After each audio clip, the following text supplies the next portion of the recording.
The two armies arrived on the battlefield armed with stuff at a similar capability and level and everything else. The difference in it was quite simply the performance of the organization, shall we say.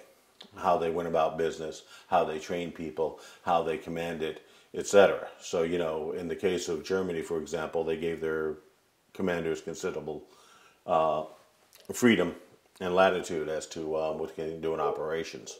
So, you know, the first day of the battle, the Germans were attacking in the south with 9 different Panzer and Panzergrenadier divisions. At the end of the second day, 2 of those had stopped their attack, disengaged, and shifted to another spot because the attacks were not going to be successful. So instead of losing a lot of people, they canceled the attack and moved those 2 divisions to other locations.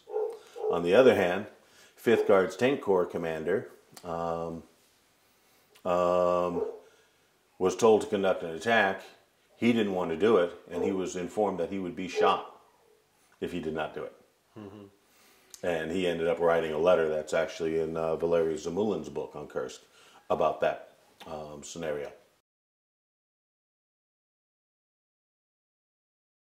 It was very important in for the Soviet offensives in the second half of 43 and all through 44, 45. I mean, you know, at Kursk, about 10% of the tanks were Lend-Lease tanks, and so, you know, 90% of the Soviet armor at the battle was Russian built.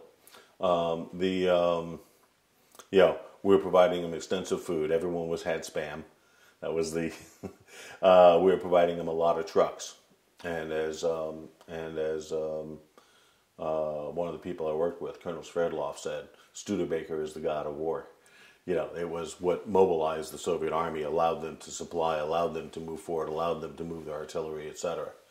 But even at Kursk, the Soviet army is still struggling with supply problems. You know, they put units into battle with 3 or 4 days of food and ammunition.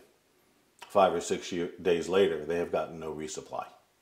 And this happened a number of times. 81st Guards Rifle Division fought for 6 days and never got any significant resupply, as far as I can tell. They were just, you know, functioning off of their 3 days of ammo and food, and eventually they reached the point where they...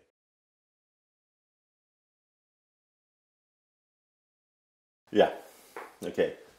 This is a quote by Nikita Khrushchev that was published around 1970. You know, he wrote his memoirs unofficially, privately, and had them shipped out to the United States to be published. But he said, "Our detractors used to say that the only reason we were able to defeat Paulus's colossal army at Stalingrad was that we had the Russian winter on our side. They had said the same thing about our defeat of the Germans outside of Moscow in 1941.